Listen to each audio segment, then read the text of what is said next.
درود پاک کیا ہے۔ راجہ رشید محمود صاحب لکھتے ہیں کہ درود پاک تو اللہ رب العزت کی ہم ملانے کا نام ہے۔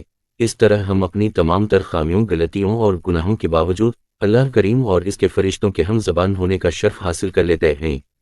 یہ شرف کوئی معمولی شرف نہیں، بندے کے لیے یہ اعلیٰ مقام ہے کہ وہ اسی کام میں لگ جائے جس میں اس کا مالک اور خالق مصروف ہو، اور وہ یہ کام اس کے حکم کی تعمیل میں کر رہا ہو۔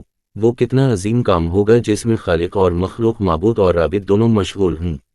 لیکن اللہ کریم نے اپنے بندے کے درمیان ایک فاصلہ یوں رکھا ہے جیسے کہ بندہ صرف درود پر اکتفا نہیں کرے گا بلکہ اپنے آقا اور مولا صلی اللہ علیہ وآلہ وسلم کو سلام بھی بھیجے گا، اور سلام بھی ایسے جیسے سلام کرنے کا حق ہے۔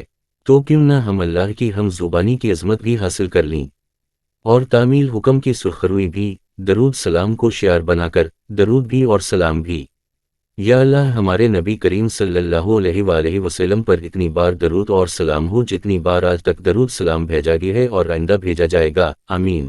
اللہ کریم نے دنیا بھر کی نعمتیں انسان کے لیے پیدا کیں، لیکن سب سے بڑی نعمت درود پاک کا نزول ہے جو ظلمت میں نور کا درجہ رکھتا ہے۔ اللہ کریم خود اپنے محبوب محمد صلی اللہ علیہ وآلہ وسلم پر درود اور رحمتیں بھیجتا ہے، اور انسان کو بھی رتبہ عظیم دینے کے لیے اس نے درود پاک کی نعمت سے ہمیں بھی نواز دیا ہے۔ گویا فعل خالق کو اپنی مخلوق کے لیے مراج انسانیت بنا کر اپنے چاہنے والوں کا خاصہ بنا دیا ہے۔ درود پاک کا ورد ہی وہ فعل ہے جو انسان آپ صلی اللہ علیہ وآلہ وسلم پر درود پاک پڑھ رہے اس کے لیے اللہ جل شانہ کی رضا لکھ دی جاتی ہے۔ اللہ کریم ہمیں اپنے حبیب پاک صلی اللہ علیہ وآلہ وسلم پر درود پاک بھیجنے کی اس نعمت عظمی سے مستفید ہونے کی توفیق عطا فرمائے، آمین۔ نام شاہانے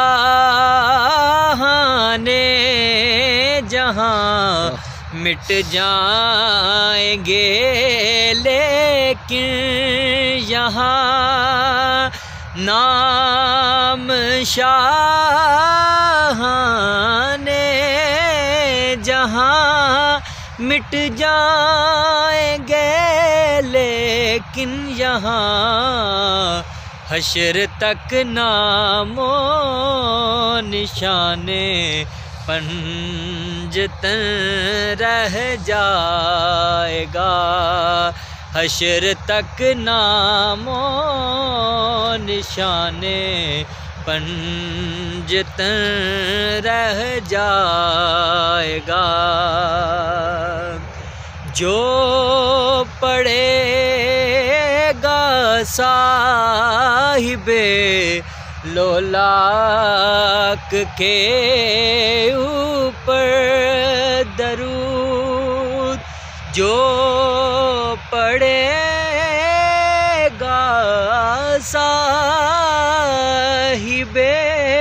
لولاک کے اوپر درود، آگ سے محفوظ اس کا تن بدن رہ جائے گا۔